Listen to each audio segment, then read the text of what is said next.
I never thought humiliation could knock that hard. Karen declared my cabin was hers for 100 strangers until the iron gate clicked shut in her face. One lock, one stunned crowd, and her plan crumbled right there. "Let me take you back." The sound at my gate wasn't polite. 3 sharp raps on the iron echoed across the pines hard enough to cut through the quiet morning and stir the lake from glass to ripples. I had been watching steam curl off my coffee, counting the seconds between the heron's wing beats. The knock broke that rhythm.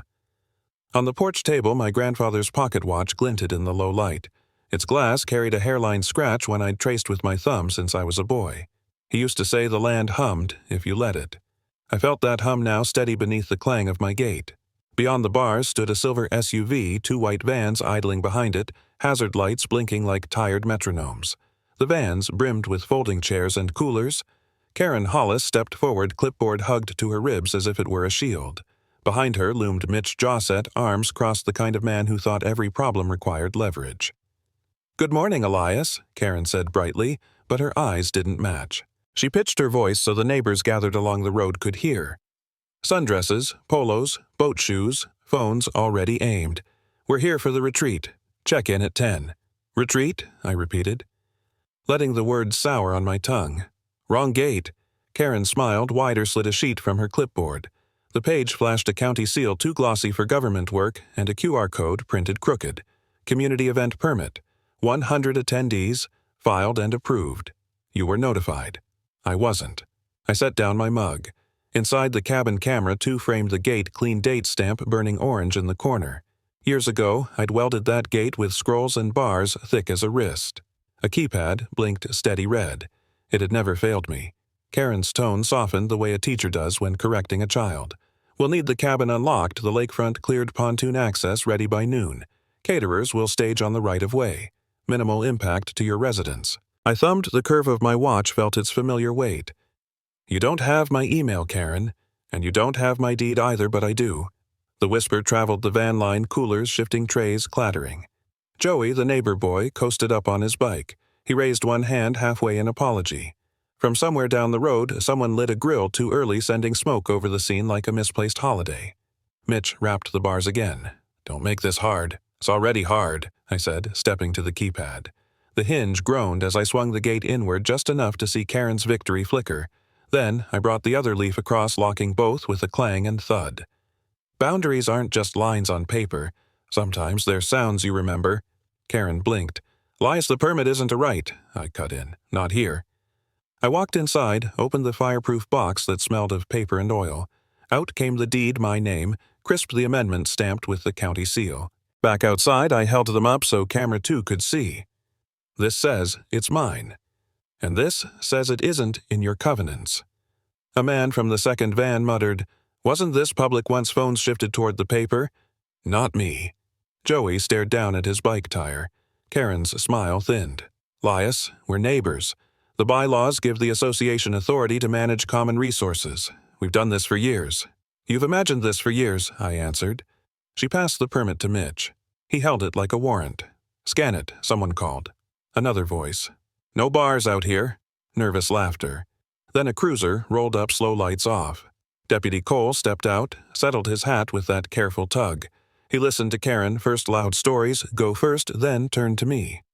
"Your side, sir." I handed him the deed and amendment. He weighed them like a tool before a swing. Into his radio, dispatch verify parcel ending BHOA status lake access. While waiting, he studied Karen's permit. His thumb paused on the seal. I saw the moment something didn't fit. Radio hiss, parcel registered to Elias Trent. Exempt from HOA covenants per county amendment. No active permits. The air shifted. Karen's shoulders sagged, then squared. "Clerical errors happen, Deputy. Intent is a community gathering." Cole took his pen, wrote a single word across her page. "Void." He said it loud enough for everyone. Boat shoes shuffled. Someone muttered, "Seriously." Joey let out the breath he'd been holding. Karen tucked the page back into her clipboard. "We'll reschedule. The old access then. This road belongs to everyone." "This road belongs to the county," Cole said evenly. "Easement stops at his fence." He glanced at my welds as the keypad, the red blink of the camera, tipped his hat. "You're within your rights, Mr. Trent. Phones pivoted toward Karen. She felt the draft of opinion turn. Mitch shook the gate once testing steel. It didn't budge. "Open up," he growled. "I'm done talking," I said quietly. I slipped the watch back into my pocket. Bacon was cooling in a kitchen that had been mine long before their clipboards. Karen tried to gavel the crowd. "Neighbors, please return to your vehicles." It sounded like the end of a play with broken props. The vans swallowed people back. Chairs clattered, plastic lids skittered. Joey pedaled slow. "You okay?" he asked. "I am," I said. "Guess the potato salad goes home," he offered, half a smile. "Some days," I said, "that's a win." Cole jotted a case number, tore the slip. The paper felt thin. "Call if anything changes." He slid into the cruiser hat brim level. Karen lingered by her SUV, staring at the lake as if betrayed. Then she snapped the clipboard shut. The sound was smaller than my lock's thud. When the last van rolled away, dust settled fast. Pines took back their whisper. A heron rose. Wing beats you could count. I leaned my forehead against the iron, cool as stone. The hum was still there, patient as breath. My coffee had gone lukewarm, but I drank it anyway. By noon, the road was empty except for tire tracks fading into gravel. The gate's shadow looped across the ground like handwriting. I read it as a promise. Peace never lasts by accident. It's a thing you keep, and I knew better than to believe this was finished. Noon burned white on the iron bars. Karen stood in the road with a sheet of paper and a voice tuned for an audience. "Per county permit, Blackfoot Lake access is reserved for the association today." A few neighbors shaded their eyes. The heat didn't blink at all. I stayed behind the fence, one hand on the post where the keypad blinked. Morning quiet was already broken. My grandfather said peace was a pane of glass, fine until a rock remembers itself. The metal under my palm remembered too. "This is community property," Karen said, angling the page so the seal flashed. "We coordinate events, maintain standards, bring people together." "On someone else's land," I said. "Not mine." She laughed, like a hostess smoothing a tablecloth. "Elias, misunderstandings happen. The bylaws grant authority to manage the lakefront. I have approval." She tapped a QR code printed slightly crooked. The seal looked too glossy. "Hold it up," someone called. She turned the sheet for the phones while keeping a thumb on the top. Sweat haloed her temple. Joey's grill coughed BBQ smoke. A wasp drifted along my scrollwork. "Since we're reading," I said, "here's mine." I raised my deed and the county amendment so the camera on my post could catch them square. The pages had the soft weight old records earn. "Private property," I said. "Parcel exempt from association covenants." I didn't raise my voice. The words carried. Mitch edged closer, jaw tight. "He thinks he's special," someone murmured. "He never comes to meetings." Joey's bike tires crunched. "He fixed his own fence," he said. Karen leaned on volume. "Neighborliness matters. There's language about access points and historical use. History ended in 2020. I said, lifting the amendment. "Scan that code and learn it's not a door, it's a wall." A man in a visor tried. No service. A county cruiser crested the hill. Deputy Cole parked behind the SUV and stepped out. He let everyone rehearse their lines, Karen first bright and official, me next deed and amendment, and the hum of the fence under my hand. His eyes went paper to paper, then to the seal on Karen's sheet. He didn't touch the QR code. He looked long enough to make silence. "Dispatch," he said into the radio, "verify parcel Trent Blackfoot Lake, HOA status." Sweat ticked down my temple. Hot dust and lake water mixed with meat on the grill. The lake kept its heat indifferent. Static cracked parcel registered to Elias Trent. Amendment on file. Exempt from HOA covenants.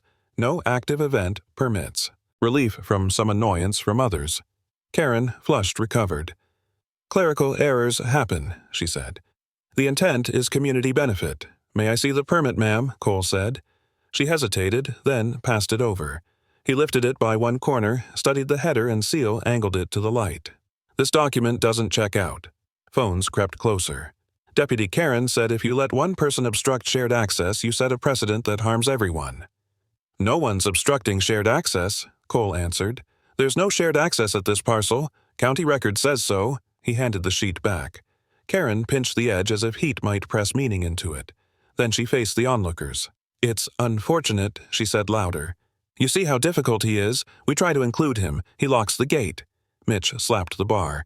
The iron rang and a blue jay popped from the trees. I didn't flinch. "Please don't touch my gate," I said. From the back. "Why can't he be a good neighbor?" Another voice. "He acts like a hermit." The label drifted through the heat like dandelion fluff, lazy, invasive.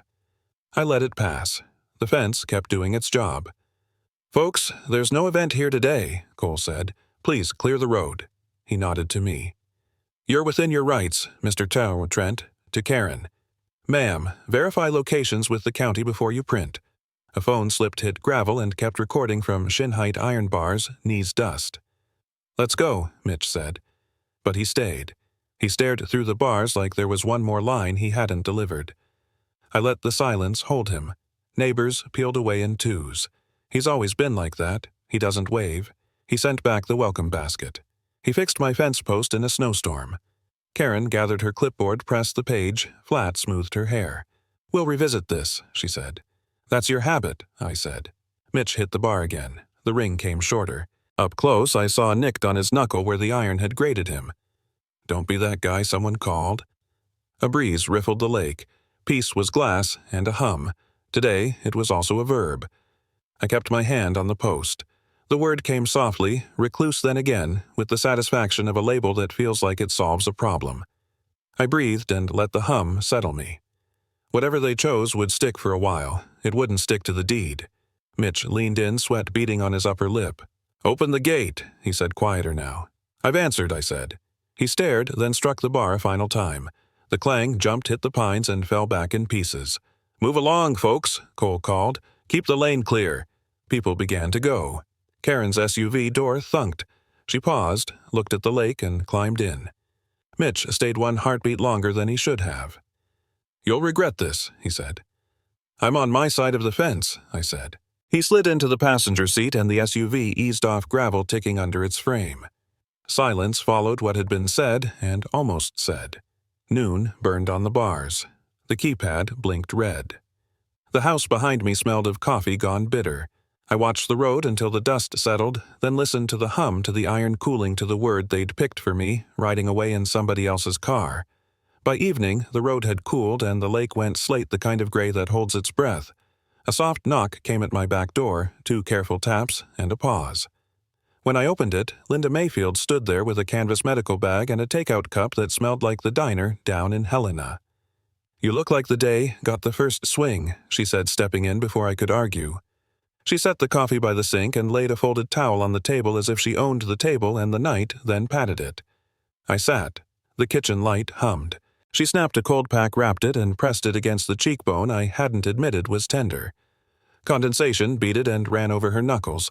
She wiped it with the practiced motion of someone who's done this while taking phone orders and answering buzzers. Any dizziness. Nausea. Her tone was business, but her eyes searched mine like a neighbor's. No, just a day's worth of stupid bruises. She angled my face to the light. "You'll get a real shiner if we're lucky. Pictures will read better." She reached into the bag, pulled out a small flashlight, checked my pupils, then clicked it off. "You were filmed." 3 angles, I said. 2 of mine, 1 from a phone that fell. "Good." She set the cold pack back, then slid a legal pad across the table. "Write down exactly what happened. Times, if you have them. Names, if you don't, descriptions. The bureaucrats love neat columns." I glanced at the pad. My grandfather had kept ledgers with straighter lines than any ruler could promise. He liked neat columns, too. I got up and pulled a cracked binder from the cabinet above the fridge, the one where recipes go to be forgotten. Its cover had once been blue. Now it was a shade you only find on old pickup trucks. I blew off dust and opened it. Inside, misaddressed HOA letters, violation notices meant for other lots, a glossy newsletter from a summer I didn't attend. Envelopes still windowed, some stamped return to sender, some with my name spelled right, but my parcel wrong. Linda exhaled through her nose in approval. "Keep every mistake people hand you. It's amazing how the wrong mail becomes the right exhibit." I started sorting by year, then by type. A stack for newsletters, a stack for courtesy reminders, a stack for urgent compliance that weren't my urgencies. I made paper tabs out of a grocery list, wrote 2017, 2018, 2019. "You're turning defense into prep," Linda said. "Good. Fences are for now, records are for later." The diner cup left a ring on the wood. She wiped it, then took a sip and pushed the cup toward me. "Drink. You'll need the elbow grease." The coffee tasted like burnt optimism and sugar packets, and it did its job. My hand steadied. "Do you really think this keeps going?" I asked. She didn't answer right away. She watched the window where dusk made our reflections look like two ghosts in a postcard kitchen. "Bullies escalate when an audience turns," she said. "Today, you took the stage away. Karen's not done. She'll go smaller, pettier paper cuts and rumors, or she'll go bigger and pretend it's for the community. Bylaws and bake sales," I said. "Both come with minutes," she said. "Minutes get signed." She tapped the legal pad. "Document. Photographs of any injury dated. Keep the permit copy with the void across it if you can get it. Start an index. Names, dates, subjects. Anytime they write, you read it into your camera and save the file." A bicycle skittered on the gravel outside, then stopped. Joey's voice floated through the screen, not quite brave enough for the door. "Everything okay?" "We're fine," Linda called. "Bring back my pie plate, Joey." He pushed the door open with one shoulder, cheeks pink with the effort of being present. He set the plate on the counter like it might explode. "I, saw the deputy's car earlier. Karen's text thread is—" The word uncooperative got a workout. He looked at the binder. "You keep all the wrong things people send me," I said. "They're right now." Joey nodded as if that satisfied a rule he hadn't known. "I shouldn't stay," he said already halfway out. "Mom says not to be in the way. You're not," I said, but he was gone. Linda wrote index on the first page and numbered lines. She had the brisk competence of someone who understood that fatigue is a lousy excuse for not being exact. "You'll want a folder for photos," she said. "Date stamped, side front 3/4, neutral background. No dramatics." "I don't do dramatics," I said. "That's why I'm here," she said, and smiled the first smile all day that didn't have an audience. We worked in a steady quiet. I grouped labeled slid papers into sleeves. She made a simple grid for a timeline incident document witness status. The kitchen took on the smell of plastic and paper old ink and diner coffee. The cold pack sweated a ring that traced the outline of a bruise on the table. When we had 3 years tamed and 2 ugly piles left, Linda leaned back. "Here's what I think happens. You'll get something official looking soon. Maybe a notice of hearing. Maybe a special assessment that has nothing to do with you. The trick is to read the subject line and then read the line below it where the parcel is misnamed. You hold that up to the light and it becomes your leverage." Many cliffs live in moments like that. The word assessment lodged itself behind my ribs in a place reserved for taxes and hospital bills. "They can't assess me," I said. "They don't own me." "Not owning you has never stopped anyone from sending a bill," she said. "We answer paper with paper, calmly. No more gate performances. You did fine today. Next, we do better." The decision landed before I knew I'd made it. It wasn't a flourish or a vow. It was the quiet weight of the binder in my hands, the way the tabs made sense of a scatter. "Okay," I said. "We fight with records."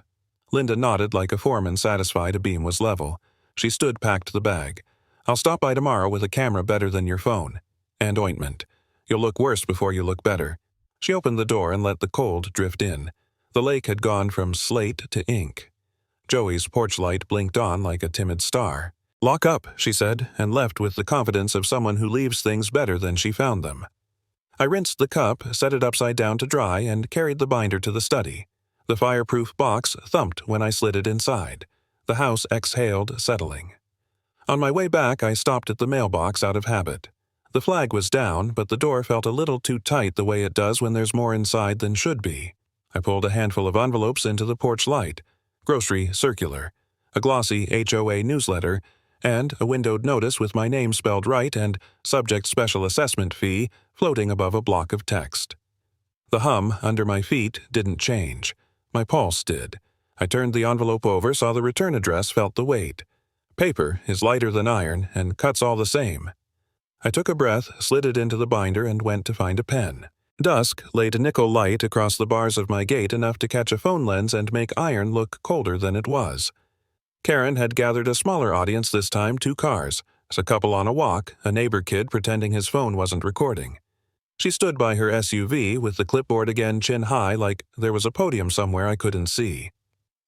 "We're here to resolve a misunderstanding," she announced. "We can avoid further hostility if Mr. Trent cooperates." Hostility. The word fit her mouth too well. I checked the latch and set the deadbolt. The clang carried into the trees and came back thinner like a warning that had lost weight. My pocket watch sat warm in my palm, then slipped back into its usual place. Behind me, Linda had stopped her car at the end of the drive. She didn't get out. She watched hands on the wheel, a distant witness made of worry and good sense. Mitch shifted next to Karen, restless energy in a man whose favorite tool is force. "Open the gate," he said. "Not today," I said. "Not ever for your permit." Karen lifted a sheet, another permit, or a copy of the last fraud. The red void from the deputy had bled through the page beneath and ghosted across the margin. She angled it so the phone could see the part that wasn't the problem. "The association will not be intimidated by a recluse with a fence," she said. "This is a common asset." "Not this parcel," I said. "You know that." She stepped closer to the bars. "You never attend meetings. You never contribute. Community takes participation. Community takes honesty," I said. Mitch laughed, no humor in it. "He thinks the world ends at his mailbox. The world ends at my deed," I said. The crowd rearranged itself by allegiance 2 steps one way. A cough, the soft sound of a phone grip tightening. I could smell someone's dinner cooling in a back seat. The lake breathed behind the trees. Karen's voice sharpened. "We have a quorum of concerned residents. Elias, be reasonable." "I am." I put my hand flat against the cold bar. "Go home." Mitch made a small noise that meant he was done speaking. He stepped left, then quick back to the right, the way a man faints in a parking lot, and threw his punch through the 4-inch gap used for deliveries and conversation. I had time to turn, not to dodge. His knuckles caught my cheekbone. The world flashed white around the edges like a power surge. The taste of metal came quick, a penny under the tongue. The pocket watch jumped free, clinked against the gravel, and skittered to the gate's base. Something in the glass gave the soft complaint of a scratch becoming a story. The phones all gasped at once, a flock noise. I kept my hands down. We both looked surprised, which is the part that never makes it onto paper. Mitch drew back with a look that tried out triumph and landed on panic. Sound came back in layers, Karen's sharp intake, a dog barking twice my lock, humming in the iron. Then the cruiser's door popped and Deputy Cole's footsteps came hard and simple. "That will do," he said, already taking Mitch's wrist and turning him into the bars. The cuffs clicked with a finality that made the evening choose sides. "You're under arrest for battery," what Karen said too loud. He provoked. "I saw the strike," Cole said. So did 3 cameras. He didn't look at her. He looked at me. "Sir, I'm fine," I said, which was true, if you define fine as upright with more blood inside than out. Mitch tried to turn his head. He wanted it. He stood there. "That is not a defense," Cole said, voice even. Feet back. He guided Mitch to the cruiser with a hand that had done this before. Karen found her volume. "Deputy, the association objects to this spectacle. Mr. Trent has been obstructing access, and there is no access through this parcel," Cole said, firm, without heat. "You've been advised." She pivoted to the audience. "This is exactly the kind of escalation we feared," she said. "We came to talk." He turned it into a scene. I reached down for the watch. Gravel dusted the curve where the scratch had become something worse. I brushed it clean with my sleeve, felt the nick with a thumb, the way you test a chipped tooth. The bruise behind my cheek began to throb in a slow, convincing way. A neighbor in a ball cap cleared his throat. Still, he said to nobody. And everybody couldn't he be more neighborly, another. He filmed us last time. I didn't answer. I didn't apologize either. I let the phones point where they wanted and let Karen fill the silence. We try to include him. She told the lenses and he hides behind iron. That's not civic spirit. The red void on last week's page glowed like a small warning flare where she'd left the copy on her hood. It meant something, but not to the story she was telling now. She lifted her chin toward my camera. There's a pattern, she said the word crisp and satisfying to her. Non-compliance. Hostility. We document everything. "Good," I said mostly to myself. "So do I." Linda's blinker ticked twice and stopped. The kitchen light in my cabin clicked on by timer, and I imagined for a second I was inside at the sink washing a peach, the day bending toward normal. Then my face pulsed again and returned me to the fence. The iron steadied me more than the ground. Cole came back from the cruiser stance, squared by training and muscle memory. "Mr. Trent, EMS if you want it. Otherwise, you can make a statement later tonight. I have the body cam. I'll make the statement I said. I'll document the rest." The taste of blood thinned when I swallowed, then came back. Karen smiled at me for the first time since the punch, small pitying victorious in its own strange register. You see, she told the few who were left. He enjoys this. It's theater for him. He likes making trouble. The word landed. Trouble. I watched it take root in two faces and slide off one. Joey wouldn't meet my eyes. The couple on their walk turned away at the same time like a practiced pair. The neighbor kid pretended to check his notifications and caught my reflection instead. I didn't say the 100 things that wanted saying. I didn't list permits or amendments, or the difference between common and private. I stood with a bleeding cheek and a dirty watch and let the moment do exactly what it would do, paint me with a color I hadn't chosen. Cole's radio crackled with some other county's business. "We're done here," he said to the road, the lake, the sky. "Clear the lane." Karen tucked her clipboard under her arm, carefully set the copy with the red void face down so the stamp didn't show, and looked at me as if we were two actors who'd agreed on a scene. "We'll be in touch," she said, which in HOA means paper with teeth. "Use the right address," I said, and tasted iron again. The little crowd peeled off. Engines started. Dust rose and fell. Linda eased her car forward enough to meet my eyes through the glass. She lifted a hand, question and benediction both. I nodded once. When the last taillight dipped, the evening returned to ordinary noises, water sliding the shore, a single frog testing his throat. I set the watch back into my pocket, feeling the new scratch like a change in weather. The gate held the light a moment longer and then gave it up. Behind me, the house clicked and breathed. In front of me, the road remembered what it had been a half-hour earlier, a quiet way through woods that weren't angry at anyone. I listened to the hum under my boots and to the echo of a label finding purchase where a punch had failed. "Troublemaker," someone had said. It stuck to the air even after they left. I locked the second lock for no good reason, heard its answer, and wished it were proof. I woke to the ache before I found the light. The room was black winter, the kind that tightens around a cabin and makes wood click in its seams. My cheek throbbed like a slow drum. On the kitchen table, the restraining order packet lay fanned out where I'd left it, forms half-filled sticky notes flagging signatures, a pen resting across the top as if it had fallen asleep mid-sentence. The window over the sink had filmed itself with frost. I wiped a circle clear with the heel of my hand and watched my breath cloud the glass again. On the desk in the next room, my monitors hummed their glow, the only soft thing in the house. I settled into the chair, the cushion remembering me, and let the cameras lay my borders out in squares as the gate under a spill of moonlight, the drive like a vein, the road beyond where the county remembered to plow. Nothing moved. Then something did. At the far edge of camera 4, a stretch of right-of-way that is not mine and never will be a box truck rolled in with its lights down. It stopped exactly where Karen's SUV had idled that first morning, like the place itself had become a queue. Two figures climbed out, jackets zipped to their chins, hats low. They worked without talking. The truck's roll-up door rattled once, then stayed up. White tubing came off in coils, a canopy skeleton going up with the ease of men who've done this since high school. Nylon whispered as if it didn't want to be heard. The heater units bumped the asphalt with hollow thuds. Folding chairs marched out in stacks of 10. I eased the volume up. The microphones picked wind nylon, the small electric cough of a generator. I hit record on every feed and said the time out loud. 0112. County right-of-way, outside parcel line, unattended setup commercial. My voice sounded steady in the speakers and unfamiliar in my head. They worked fast because it was cold, and because speed looks like permission. By the time I had logged the plate number and panned for faces, the canopy stretched itself square, the kind of white that still shows in moonlight.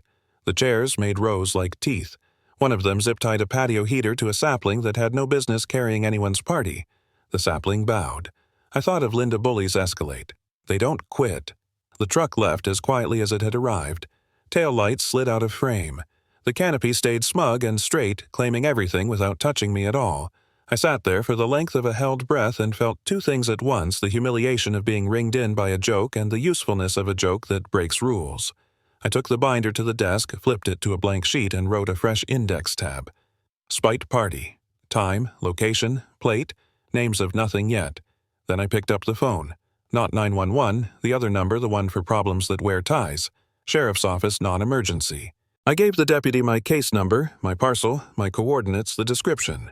Commercial gear dumped on county right-of-way, narrowing the lane below width, I said, feeling foolish and correct at the same time. I have video with plates and timestamps. No one stayed to claim it. Copy, she said, the keys under her fingers, taking notes as if they were taking an oath. We'll send a unit. I left the porch light on and waited. Coffee doesn't do much at 1:30, but it gives your hands a job. The deputy who rolled up wasn't Cole. He was older shoulders round from winter coats and years of forms. He took one look at the canopy, then at the heater, dragging the sapling into a bow, and shook his head the way men do when they remember the old kind of wrong and add a new line. You got proof of who said it? He asked. I showed him the monitor truck crew heater chairs, the zip ties glinting. He wrote a number on his pad and then wrote it again on a clear sleeve he pulled from his pocket. He slid a citation into the sleeve and pinned it to the main pole with the blue tape that squeaked under his thumb. The paper looked like a small flag of an ordinary country called Consequence. Illegal dumping, he said. Obstruction. He filled out a second slip for the obstruction and sealed it the same way. Public Works will come haul this off and they won't be gentle. The bill goes to the registered owner. The owner can tell us who booked them. He angled his flashlight at the heater's straps. Also, that tree's county property. If it breaks, that's another line. We stood a minute in the cold. The canopy didn't move, but it felt less certain, as if it had realized a math error. You want the incident number? He asked. I do, I said. He handed it over. Paper again. Paper working for me for once. When he left, the road fell back into itself. I went inside, queued the files for backup local external cloud. I named them like you name puppies when you know they'll grow teeth: Spite 01, Spite 02, Spite 03. Then I sat back at the kitchen table and pulled the restraining order forms in front of me. Described the incident, the box said patient as a clerk. I wrote in block letters and kept my adjectives in my pocket. Dawn found me still at the table, my cheek larger than it had any right to be, the house smelling of coffee cooked too long. I drove to the courthouse when it opened and filed the papers. A clerk with kind hair stapled my copies and slid a receipt across the counter with 2 fingers. Keep the duplicate, she said. If they lose theirs, the duplicate becomes the original. I believed her. I put it in the binder and felt the weight change. There's a comfort in weight when it's the kind you chose. Back home, the canopy was halfway down. A county flatbed and 2 men in canvas jackets took it apart as neatly as the night crew had put it up. The chairs clacked on the truck bed. One of the men tugged the heater's strap free and patted the sapling as if it were a dog that had done its best. By afternoon, the road looked like a road with only tire tracks in the shoulder to prove anything had happened at all. I stood at the fence and let my cheek throb and my breath fog and thought, this is how you win. Not with triumph, with entries. The house was warm when I stepped back in. The monitors blinked and tidied their files, small red dots giving way to green. I set the binder on the desk, smoothed the tabs, and allowed myself the smallest yes. My email chimed. The subject line was nothing and everything Black Lake HOA. The sender was a string of letters and numbers that didn't mean a person. 1 sentence in the body, no greeting, no sign-off. Check February 2020 minutes. Karen knew. Rain stitched the tin roof so fine it sounded like paper being fed into a machine. I set the Gerwig binder on the desk with both hands the way you set down a tool you mean to use. The edge nipped my thumb, small bright deserved. On the monitor, last night's files finished backing up. Green dots replaced red. The email from the anonymous string sat open on the screen beside a second message. I hadn't expected a forward from someone calling herself Dana Board Secretary. Subject line plain, as a Gavelry summer retreat location. I read the February 2020 minutes first. The scan was clean. The page numbers were straight. On page 3, motion to recognize the county's rezoning and sale of the former access to my grandfather. Vote recorded. Present Hollis, Vice President. Gerwig, Secretary. Others. Typed by Karen Gerwig. Signed, Karen Gerwig. The kind of tidy betrayal that only looks like paperwork if you don't live under it. The second email thread felt hotter even on a rainy morning. Dana's forward showed Karen writing to the association's council 3 weeks ago, planning the summer retreat at the Old Lake Access on Mountain Spur. I know there was some paperwork. I intend to proceed for the good of the community. The attorney's reply was not a paragraph, but an anvil. Do not proceed. Ward parcel is private, no jurisdiction. Severe legal and financial exposure. Karen's one-line answer, neat as a threat. Thank you for your legal opinion. I will take it under advisement. The binder's weight changed, though nothing else did. I called Miss Patel before the coffee finished. She answered on the second ring with a voice that moved like a level across a board. Tell me. I read the minutes aloud, then the email chain keeping my tone flat the way you read a serial number. I have copies, I said. Timestamps, metadata, headers, if that helps. It does, she said. Send me everything. And take a photo of your screen with your phone before you hit forward. Belt and suspenders. Keystrokes ticked in her background. Elias, this is not a misunderstanding. This is knowing documented disregard. Rain gathered at the edge of the window like a curtain. I took the photos, forwarded the files, then opened the drawer where the void-stamped permit from that first day lay under a clear sleeve. The red word still bit as if it had been written 5 minutes ago. I slid it into the binder behind Exhibit A, the deed, and in front of the county amendment. Patel stayed on the line and began to name things the way a carpenter names cuts. Exhibits, she said. A deed. B, amendment removing your parcel from the HOA development. C, newsletter, where they acknowledge the sale. Find it. I had it. Summer 2021, bottom of page 2. A bland paragraph nobody but me had highlighted. I eased it, free. Plastic sleeve. Crackling. D, minutes from February 2020. With Karen's name, twice. E, the email chain with counsel's warning. She paused. We'll draft a demand letter to the board, not to Karen alone, and we'll copy their insurer. Calm, chronological with attachments, no adjectives. That's my specialty, I said, and she let a smile pass through the wire. While she typed, I printed the minutes and the email thread. The printer dragged the paper out damp from the humidity and my impatience. I smoothed each sheet with a palm. Somewhere between page 2 and 3, I realized the roof music had slowed. The storm was choosing a new tempo. I signed a short affidavit that the copies matched what I'd received dated and time-stamped it with my phone, then slipped everything into sleeves. The binder's rings clicked shut like cuffs. Minnie, Cliff, the phone buzzed, unknown number. Mr. Trent, a woman said, voice steady and nervous at once. This is Dana. I can't talk long. I sent those because I can't be part of this. Please don't use my name if you can avoid it. I won't, I said. But thank you. He told her not to, she whispered, meaning the lawyer. She ignored him. She ignores us. Not today, I said, and we both breathed once. Patel emailed the draft while we were still on the phone. The letter read like a ledger, dates, facts, attachments labeled in order. It did not accuse. It arranged. Near the end, one sentence tightened everything. Failing prompt.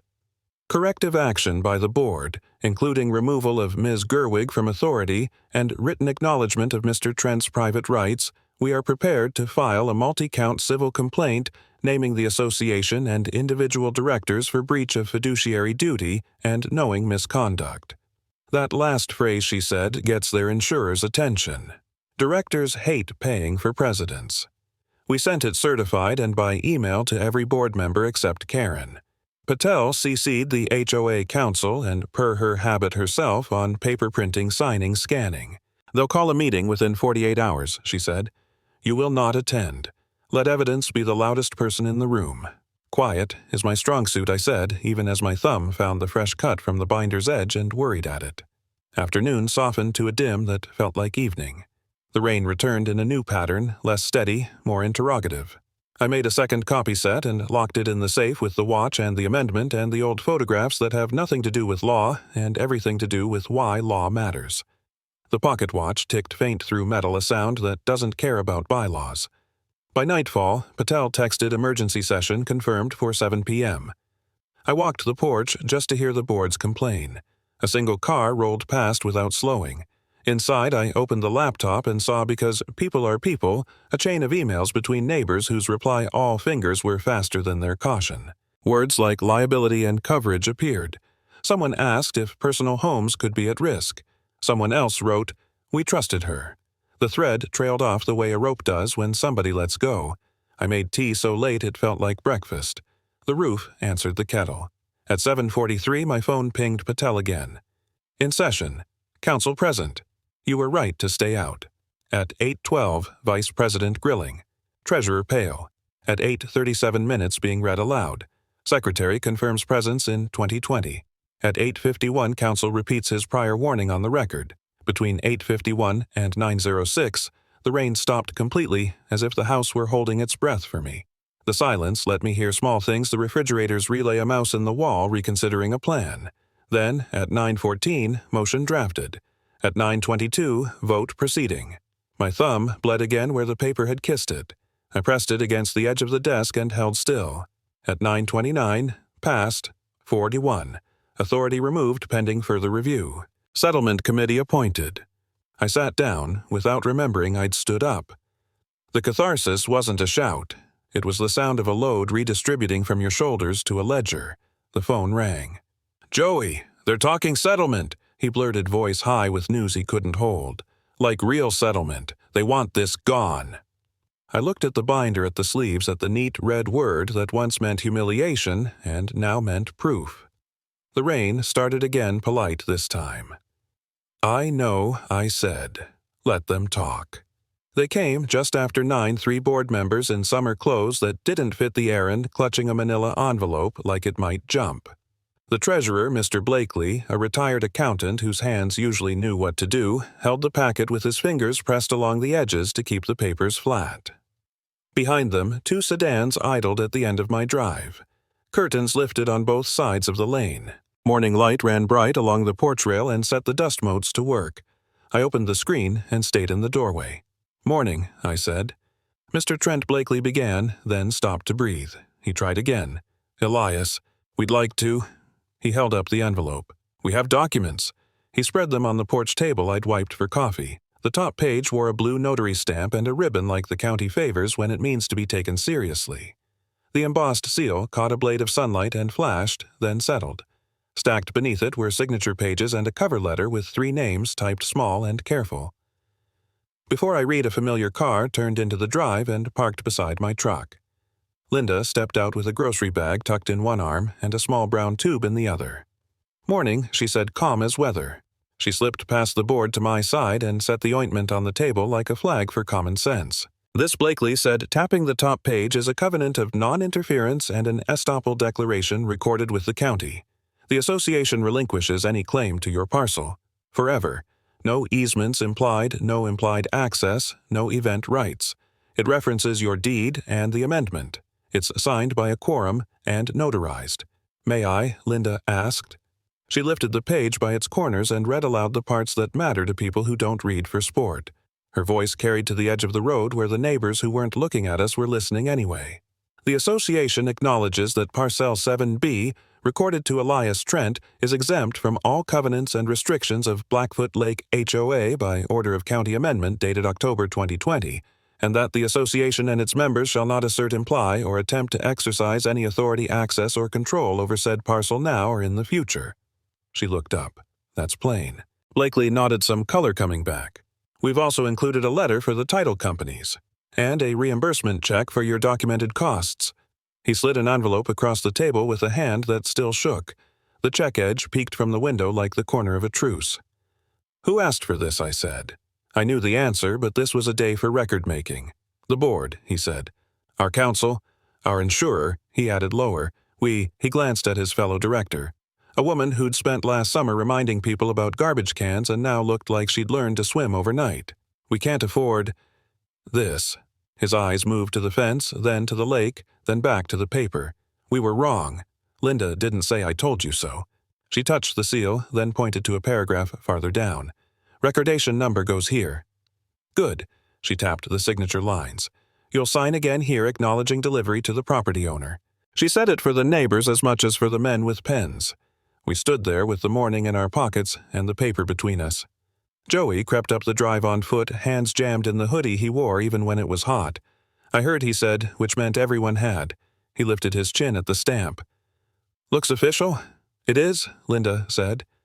She had taken out a pen and was tracing the arc of the notary embossing with the back of her nail, checking for depth. "Ink and pressure both," she said. "It'll photograph." Blakely cleared his throat and offered me a pen of his own silver weighty, engraved by someone who thought retirement would be golf. Its point scratched as it moved. The sound was small and satisfying. The other board member signed with a cheaper pen that left a hesitant line. She pressed harder, and the line complied. The porch held itself quiet the way a room does when a baby is asleep. Across the street, Mrs. Hart from the yellow house shifted in her doorway. When Linda finished reading the last paragraph, she raised her voice just enough for the older ears.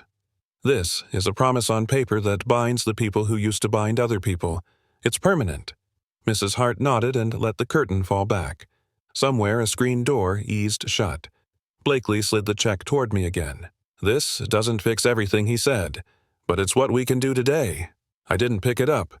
You'll publish a correction, I said. Newsletter, front page, plain language. Yes, he said. Next issue, and you'll deliver copies of the covenant to each address, Linda added, looking at him over her readers. No one should learn this by rumor. He hesitated, then nodded. We will. Someone coughed in the road. A shadow moved past the mailbox. When I looked up, Karen and Mitch were there, not in the yard, not at the table, just at the edge of the drive where gravel meets county. Karen's arms were folded across nothing. Mitch stood with his hands in his pockets, head lowered just enough to read as a choice. They said nothing. Their silence carried more than their speeches ever had. Joey saw them too and shifted closer to my side like a bird finding a new branch. The board members didn't turn. They pretended not to notice with the intensity of noticing too much. Linda smiled a little and uncapped the ointment. Sunblock, she said, tapping my cheek where the bruise had finished turning from aubergine to a patient yellow. It fades either way, but fewer reminders suit me. We signed witness lines.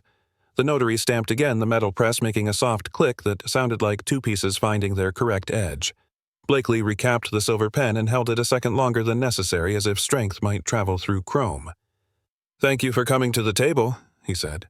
I almost laughed. Instead, I rested a palm on the paper the way you rest a hand on a fence post that is finally set in concrete. Thank you for coming to the porch, I said. Neighbors drifted back to their driveways. A murmur traveled the lane, nothing like a cheer, more like the way a pond changes shape when wind lets go. Linda folded the cover letter and slid it behind the covenant to keep the pages from rubbing. We'll keep a copy inside the gate, she said. People forget with surprising speed. People remember, too, Joey said, surprising himself. He nodded toward the table. If it's there to read. We gathered the duplicates and the stamped originals. Blakely collected his empty envelope like he might need it for something kinder later. We'll be in touch about the newsletter, he said, and the phrase for once didn't sound like a threat. He and the other director walked back to their cars. Doors thumped, engines turned. The small procession eased away, leaving mourning behind the way a boat leaves clean water. Linda capped the ointment and set it next to the papers. You should eat something, she said. I should, I said, and looked toward the end of the drive. Karen hadn't moved. Mitch hadn't either. They stood at the edge of my property like a before and after picture trapped in the middle. The sun hit the notary seal and threw a brief coin of light across my gate. I watched it flash and fade, then watched them fail to decide whether to step forward or turn back. They chose neither. Their silence held, and I felt for the first time in a long time entirely on my side of the fence. I held the pocket watch between my palms, the chain catching the morning light as if it had been waiting for this day. The dent from gravel was gone. I'd paid a jeweler in Helena to polish the face and replace the scratched crystal. When I wound it now, the tick carried steady patient like a clock that knew storms but didn't bend. My grandfather's initials on the back glinted faint but firm. The mailbox clanged and Joey came walking up the gravel with a stack of folded newsletters still smelling of fresh ink. Front page, he said, fanning one out for me. The bold type wasn't dramatic, just plain language printed in black. No italics, no tricks. Parcel 7B, exempt from HOA covenants. Correction and notice. I ran my thumb along the fold. The ink smudged, leaving a mark on my finger that felt more binding than any signature.